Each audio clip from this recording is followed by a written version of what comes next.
This is a ball python. You know what it is, you've seen them before, they're one of the most popular reptiles in the entire reptile hobby. You want to know why they're so popular? Stick around.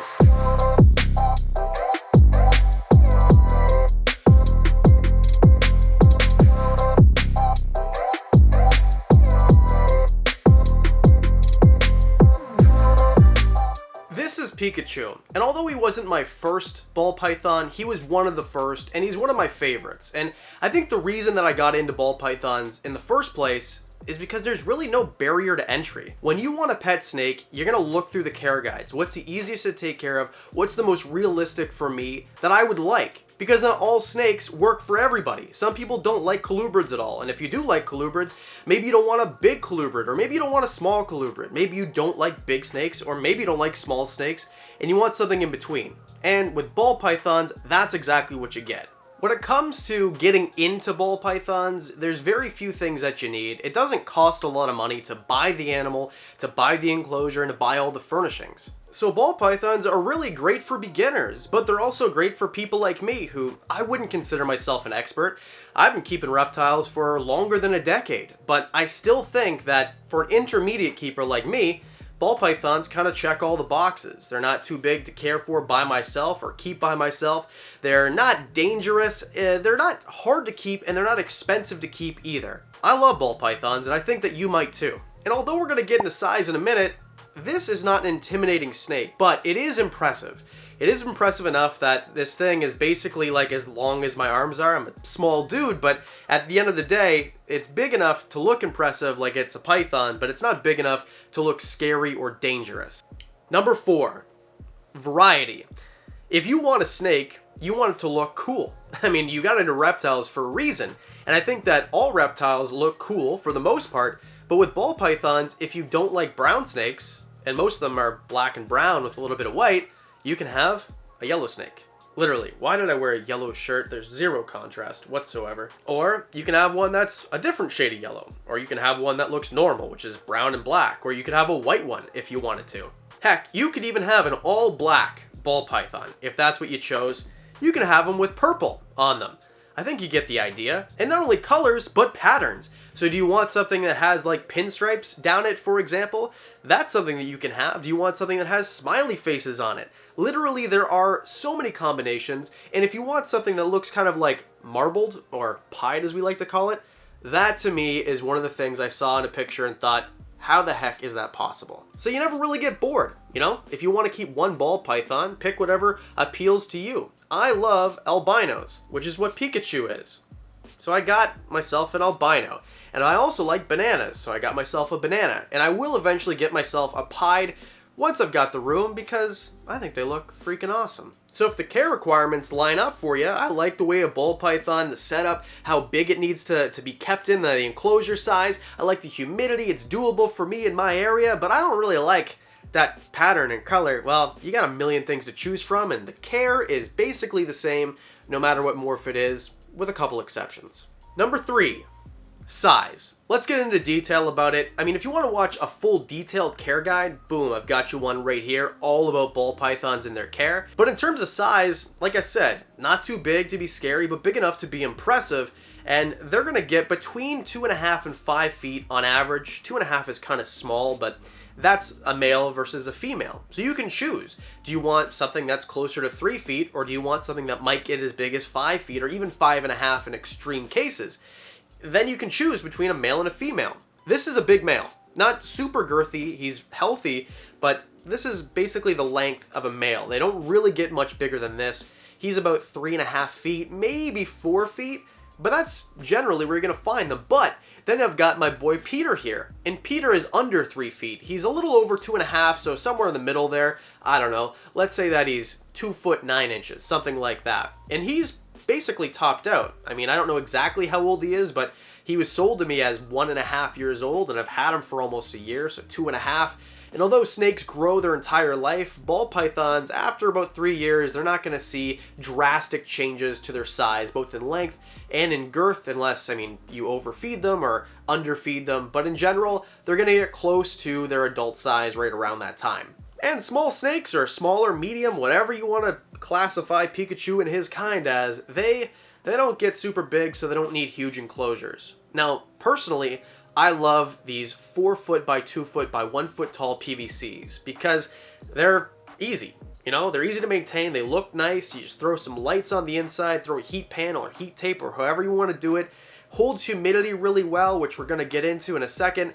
It doesn't take up a ton of space. I mean, it literally takes up 8 square feet. And then you could stack them up too if you wanted to keep more than one, or you wanted to keep some of your reptiles on top of each other like I do. But you can get away with a fully adult female, a 75-gallon enclosure. If you want to go bigger, that's awesome. I totally agree. There's no such thing, to a certain extent within reason, as an enclosure that's too big. Lots of enclosures are too small. Can't keep them in a 10 or 20 gallon or 30 their entire life. Some people will say 40, but I would say 75. And just to piggyback on variety, which was before this, you can keep them in a variety of enclosures. I mean, I don't suggest glass all the way around with the screen top because it's harder to keep the humidity in, but you could do that. You can keep them in a tub, you can keep them in a, the rack system, or you can keep them in PVCs, custom built enclosures, and I've used basically all of these with tremendous success. What's that, Pikachu? You want them to subscribe to the channel? Number 2, ease of care. They're easy and they're forgiving. Now, if you're gonna get any reptile, I suggest doing a ton of research, always. Never get something that you're not prepared for, you haven't done the research on, because although it might not cost you a bunch of money, it's a living, breathing animal. The good news is, ball pythons don't take a tremendous amount of effort to keep happy. I mean, they do have a little bit of a more difficult humidity level to take care of in some areas, and that is the major gripe why lately you've seen people saying that they're not great beginner pets. I disagree. I think that they are, but the humidity thing is a little bit challenging for some people, especially if you're going with an enclosure that has a screen top. But other than that, humidity, heat, really easy. The temperature gradient isn't severe, and the hotspot doesn't need to be super broiling hot. Of course, go to the care guide to learn more about that. And although they do need heat and humidity and everything else most reptiles need, they're forgiving. So if the humidity drops for 3 days, and they're not in shed, say, right, because that can cause a shedding problem, but it's just, I don't know, it's after shed, 3 days, you leave town, you come back, and the humidity dropped to 30%. You're not going to have a dead snake, right? As long as they've got a water bowl and they're not getting dehydrated and you haven't not fed them forever, then they should be all right. You're not going to tickle my armpit. You're not going to have much of a problem whatsoever. I mean, don't do this in the long term, but what I'm saying is, if you had, say, a Brazilian rainbow boa, and the humidity dropped for 3 or 4 days, especially if it was a juvenile, you might come home to a dead snake. But if you go out of town for 3 days and it's a little bit subpar on the humidity level or whatever for a ball python, you're good. And the one thing a lot of people gripe about is they sometimes go off food, and that's pretty common. In fact, Pikachu was off food for about 3-4 months, and he finally ate for me again. Now that I'm warming up the temperatures in the room for breeding, he's kind of just taking to food again. But the good news is, ball pythons can sometimes go for a year or more and still survive without losing a tremendous amount of weight. These are extreme circumstances. I wouldn't recommend this, but if they do go on these hunger strikes, you don't have to worry about it. You don't have to get super upset or super worried. As long as they're not losing tremendous amounts of weight, it is sometimes kind of normal for them to go off food for up to months at a time. And in perfect health, by the way. They're going to start eating again for you eventually. Don't freak out. Number 1, low cost, low maintenance, and enjoyability. I know, I kind of added like 3 things in the same thing there, but in terms of cost to keep, it's very little. When you're handling ball pythons, or when you're keeping ball pythons, I should say, as long as you have your initial setup, all of those things can be cleaned. You're going to need substrate if you use a loose substrate, which I'd recommend.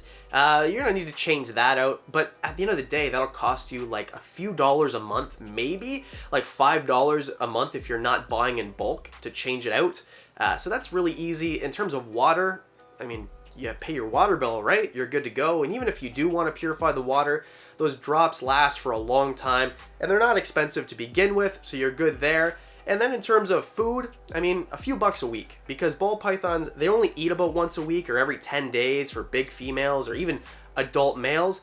So if a rat costs you, say, $2.50 or $3, it's $3 a week. How much does your dog cost to feed? Probably more than that, and you certainly can't even get away with 1 day on $3. So they're pretty cheap in terms of what they need. And then even if you do use heat bulbs, which isn't even necessary because you can use under tank heat, which sometimes a heat mat will last the entire life of your snake, there's really not a lot that you need to do in terms of monetary requirements to keep these animals completely healthy and actually thriving and above and beyond what you need to do as a bare minimum. And not only it doesn't cost a lot of money, it doesn't cost a lot of time. I mean, for these pythons, like, they are probably the easiest in my collection. I mean, leopard geckos are pretty easy too, and I talk about them a lot, but you don't really need to handle them all the time. They generally, if they're docile, they don't start getting defensive out of nowhere, so you don't have to handle them every day for them to remain docile, even though you'd probably want to, which edges on the excitement or enjoyment of handling them, which we're going to get to. So just make sure that they've got clean water every day, clean out their poop about once a week when you feed them once a week. It's super easy. I mean, keep rats in the freezer and then thaw them out. It's not hard. New species of ball python. It's a arboreal tree ball python. And I don't know if you can tell, I'm smiling through the entire video because I like this snake. I like handling him. I like hanging out with him. And he's not like hard to handle either. I mean, especially if you're new. That's why I don't recommend corn snakes a lot of the time, although a lot of other YouTubers or reptile people would, because corn snakes are flighty, and he's not. Like, I haven't even been really looking at him all that much, except for when I boop his snoot by accident and he coils up because they don't like their heads being touched, and I just kind of like move with him. But in terms of handleability, it's exciting and fun, and I don't think they're boring at all. I think that, you know, if you want to watch a movie with it, or sometimes I'll edit a whole video, which takes me, 5, 6, 7 hours, and I'll have a ball python out for the majority of the time, and sometimes I'll even forget that it's on me. It's kind of like people pay for weighted blankets because it makes them feel comfortable. There is something comforting about a hug from a ball python. It just feels inviting, it doesn't feel threatening, and overall, I don't know if you can tell, I freaking love ball pythons. Plus, if you need to subdue an attacker in your home, you can use them as handcuffs also. Bonus points for ball pythons. It's pretty tight. So there you go. Ball pythons are awesome, and those are the 5 reasons that I think that make them the most awesome. What do you think? Do you agree with what I said? Is there something I forgot? Something that you'd like to add on to? And because I take all of the topics that I choose to talk about from the comments, drop them in the comment. What should I talk about next week?